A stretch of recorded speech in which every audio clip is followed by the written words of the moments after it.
ધંધુકા ધોલેરા સહિત જિલ્લામાં આરોગ્ય કર્મચારીઓ અચોક્કસ મુદતની હડતાલ પર. અમદાવાદ જિલ્લાના ધંધુકા ધોલેરા સહિત સમગ્ર જિલ્લાના 450 ઉપરાંત આરોગ્ય કર્મીઓ 2 દિવસથી અચોક્કસ મુદત માટે હડતાલ ઉપર ઉતરી ગયા છે, જેને લઈને આમ જનતાની આરોગ્ય સેવાઓ પર અસર જોવા મળી રહી છે.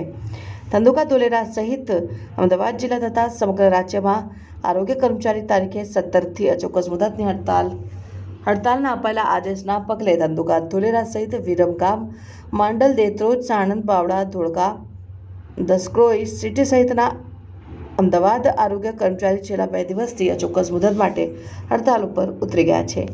સોમવારના દિવસે આરોગ્ય કર્મચારીઓએ અમદાવાદ આરોગ્ય વિભાગ ખાતે તેમની માંગણીને લઈને દેખાવો કર્યા હતા અને જિલ્લા કક્ષાના સુપરવાઇઝર ભાઈ બહેનોને ગ્રેડ પે ખાતાકીય પરીક્ષા રદ કરવા અને ટેકનિકલ કેડરમાં સમાવેશ કરવા, ઉચ્ચતમ પગાર ધોરણ, ટેકનિકલ ગ્રેડ પે આપવાની માંગણીઓ કરી.